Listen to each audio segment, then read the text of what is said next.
এবার শ্রেণী নাম্বার 2, শ্রেণী নাম্বার 2 তে কি বোঝাবো? শ্রেণী নাম্বার 2 তে বোঝাচ্ছি হচ্ছে যে শ্রেণী নাম্বার 2 তে কি কি মৌলগুলো আছে। প্রথমে হচ্ছে কি beryllium B, magnesium M G, calcium C A, S R, strontium B A, barium এটা বেরিলিয়াম এটা বেরিয়াম, আর আর এতে রেডিয়াম। ঠিক আছে তো? এইবার এই যে মৌলগুলো যদি মুখস্থ রাখার আমাদের অসুবিধা হয়, তাই জন্য এর জন্য একটা সূত্র আমি লিখেছি। আচ্ছা, সেটা লিখেছি হচ্ছে বেটার ম্যাগি চা স্যার বানা রহে। তার মানে কি বেটার, বেটারে বিই বি, ম্যাগি এমজি, চা সিএ, স্যার এসআর, বানা বিএ, রাহে আর এ। এটা হলো। এবার এটার থেকে আমি দেখতে পাচ্ছি যে এর মধ্যে একটা দুটো তিনটে চারটা পাঁচ ছয়টা মৌল আছে। তার মানে আমি প্রথমে যে বেরিলিয়াম লিখি তার পারমাণবিক ক্রমাঙ্ক 4। এবার 4-এর সঙ্গে যদি আমি পরবর্তীকালে আমি যোগ করি, কি যোগ করব? যোগ করবো যে এই 2টা কাটা যাবে, কারণ এখানে এটা এই লাইনে একটা মৌল কম আছে বলে 4 লিখবো। 4-এর সঙ্গে প্রথমে 8 যোগ করবো, তাহলে 12, সেই 12-এর সঙ্গে 8 যোগ করবো 20, তার সঙ্গে 18 যোগ করবো, তাহলে কত হচ্ছে 38, তার সঙ্গে 18 যোগ করবো 56, তার সঙ্গে 32 যোগ করবো, কত হবে 88। তাই তো? এইভাবে মানে এটার পারমাণবিক ক্রমাঙ্কগুলো আমি পেয়ে গেলাম। আর দ্বিতীয় নম্বর কথা যে আগের যে শ্রেণীতে 1 ছিল ওটা ক্ষার ধাতু, এগুলো হচ্ছে ক্ষারীয় মৃত্তিকা ধাতু। এটা হচ্ছে ক্ষারীয় মৃত্তিকা ধাতু। তার মানে এগুলো মনে রাখবে, এই শ্রেণীটা পুরো ক্ষারীয় মৃত্তিকা ধাতু। এবং এই শ্রেণীতে পরে যে আমি 1 আর 2 শ্রেণী পেলাম, কিন্তু এই 3 থেকে যে শ্রেণীগুলো আছে 12 পর্যন্ত শ্রেণী, 3 থেকে যে 12 পর্যন্ত শ্রেণী আছে, সেই শ্রেণীগুলোকে বলা হচ্ছে সন্ধিগত মৌল, যেগুলোকে মোটামুটি অতটা লাগবে না। তাই জন্য আমি 3 থেকে 12 নম্বর শ্রেণী দরকার নেই বলে আমি এখন পড়ালাম না। যখন দরকার পড়ে তখন পড়াবো। এখন হচ্ছে 13 নম্বর শ্রেণী থেকে আমি শুরু করবো। ঠিক আছে?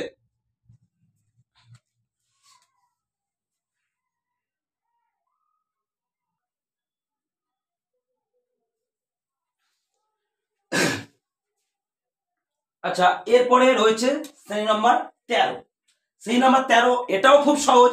এখানে লিখেছি হচ্ছে বি মানে বোরন, এ এল অ্যালুমিনিয়াম, জি তে gallium, I N A indium, T I তে থ্যালিসিয়াম।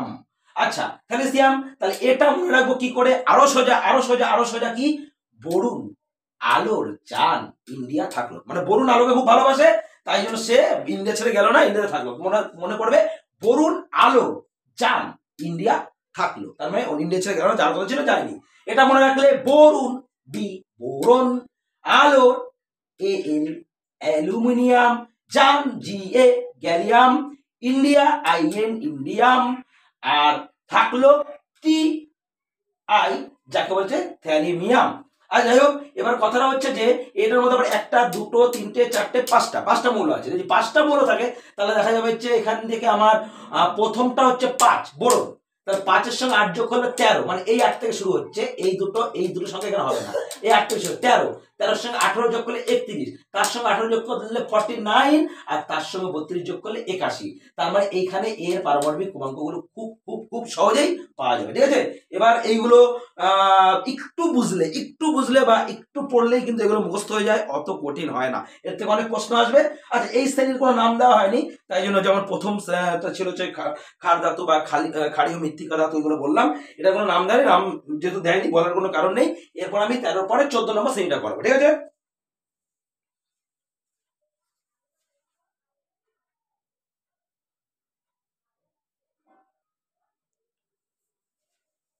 ফটাফট শ্রেণী নাম্বার 14। শ্রেণী নাম্বার 14 এটা তো আরো সহজ, আরো সহজ। কারণটা দেখো, প্রথমে আছে কার্বন, সিলিকন, জার্মেনিয়াম, স্টেরাম মানে টিন, লেড, এগুলো আছে। আচ্ছা, তার মানে দেখো এখানে আমি একটা জিনিস আমার লেখা হয়নি, যেটা লেখা আমার উচিত ছিল, আমি লিখছি এখন।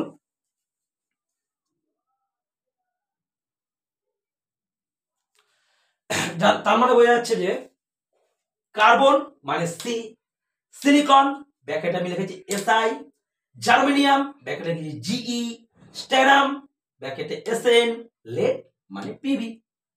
আচ্ছা, কলা ছিললে জার্মানি সোনা পাবে, কলা কার্বন, ছিললে সিলিকন এসআই, জার্মেনিয়াম এটা হচ্ছে জি। বোঝা যাচ্ছে আমাদের জি আর ই, এটা জি। আচ্ছা, আমরা জানি সোনা, সোনা মানে স্টেরাম, স্টেরাম মানে তিন, স্টানা মানে টিন, তারপরে এস এন তা পাবে মানে লেট, লেট পিবি, পিবি পাবে, পিবি পাবে তার মানে লেট, তাই তো, পিবি মানেই লেট। যাই হোক, এবার দেখো ব্যাপারটা কি দাঁড়াচ্ছে, ব্যাপারটা দাঁড়াচ্ছে হচ্ছে এখানে কয়টা আছে, একটা দুটো তিনটে চারটে পাঁচটা, ওকে। তার মানে সেই প্রথমেটা হচ্ছে 6, তারপরটা হচ্ছে 14,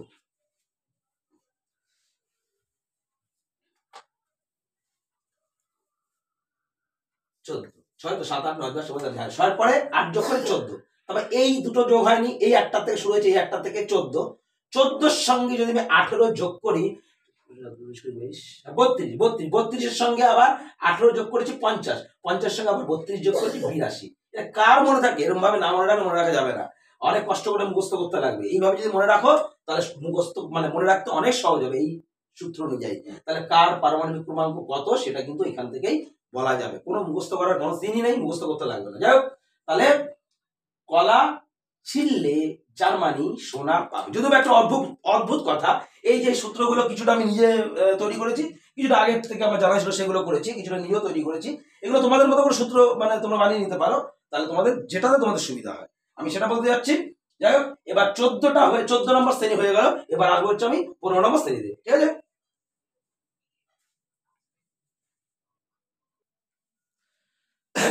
শ্রেণী নম্বর 15, শ্রেণী নম্বর 15, শ্রেণী নম্বর 15, 15 15, যাই হোক, এন মানে nitrogen, P phosphorus, A S arsenic, S B antimony, B I bismuth, bismuth, okay. নোয়া পাড়া আসবে সাহেব বিমানে, আমাদের ইচ্ছা করে কিন্তু নোয়াপাড়া আছে, বিমান ঘাঁটি আছে কিনা জানি না, এয়ারপোর্ট আছে কিনা জানি না, কিন্তু নেই নেই নেই, কিন্তু এটা জাস্ট বোঝার জন্য বা মনে রাখার জন্য, নোয়াপাড়া আসবে সাহেব বিমানে, নোয়াতে এন, পাড়ার পি, আসবে মানে এস, সাহেব এস বি, বি মানে বিআই, তাহলে এন মানে নাইট্রোজেন, পি মানে phosphorus, A S arsenic, S B তে অ্যান্টিমনি, বিআই তে বিসমাথ। তাহলে দেখো এর হচ্ছে পারমাণবিক ক্রমাঙ্ক হচ্ছে 7, 7 সঙ্গে 8 যোগ করলে অবশ্যই 15 হয়, মানে এই 8 থেকে শুরু হচ্ছে, এই 8 থেকে 8 থেকে, তার সঙ্গে 18 যোগ করলে 33 হয়, তার সঙ্গে 18 যোগ করলে 51 হয়, তার সঙ্গে 32 যোগ করলে 83, এই যে পড়া আছে এখানে তোমরা যোগ করে দেখো, এইগুলো পারমাণবিক ক্রমাঙ্কগুলো সহজেই বের করা যাবে। এটা হয়ে গেল শ্রেণী নম্বর 15। এবার চলে আসবো শ্রেণী নম্বর 16তে, ঠিক আছে।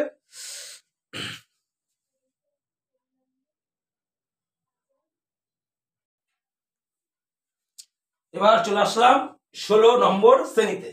16 নম্বর শ্রেণীতে কি কি আছে মৌলগুলো, মৌলগুলো আছে হচ্ছে কি, অক্সিজেন, সালফার, সেলেনিয়াম, টেলুরিয়াম আর পেলোনিয়াম। ওতে অক্সিজেন, এস তে সালফার, এস ই তে সেলেনিয়াম, টি ই তে টেলুরিয়াম, পিও তে পোলেনিয়াম, অর্থাৎ এগুলো সংকেত রয়েছে, চিহ্ন রয়েছে, আর এই চিহ্নগুলো রয়েছে। আর ও মানে কি, যদি বলি অত সকালে সে টেলিগ্রাম পড়ছে, অত সকালে সে টেলিগ্রাম পড়ছে, অত ও অক্সিজেন, সকালের এস, এস এস সালফার, সে এসিতে সেলেনিয়াম, টেলিগ্রাম টিই, টিই টেলিগ্রাম পড়ছে, পিও মানে পেলোনিয়াম, পেলোনিয়াম। এবার দেখো সে একইভাবে হচ্ছে একটা দুটো তিনটে চারটে পাঁচটা মৌল, তার মানে বোঝা গেল প্রথমে 8, তারপর সঙ্গে একটা যোগ হচ্ছে 16, মানে এইগুলো এই দুটো কিন্তু বাদ, এখানে যোগ হচ্ছে, এখানে যদি 8 16, তারপর সঙ্গে 18 যোগ হচ্ছে 34, তারপর 18 যোগ হচ্ছে 52, তারপর সঙ্গে 32 যোগ হয়েছে 84, এটি বল। যাই হোক, অত সকালে সে টেলিগ্রাম পড়ছে, আর এটা হচ্ছে মনে রাখার বিষয়, শ্রেণী নং 16। চলো এবার 17তে, 17তে যাবো।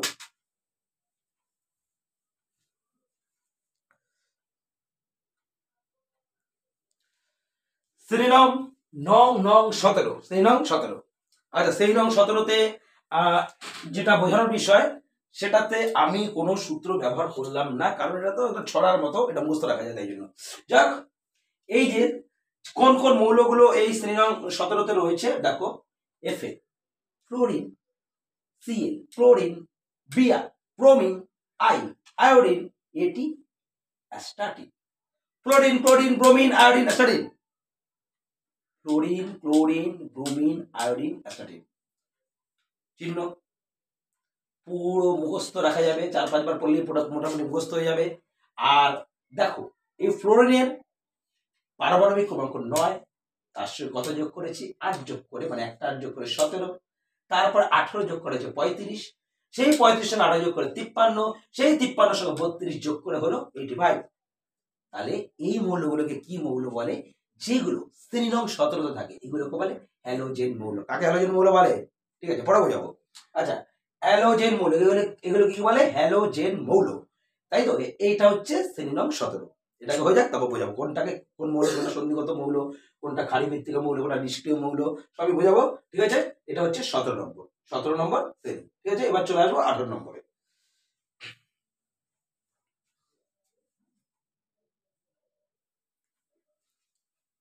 লাস্ট শ্রেণী নং 18।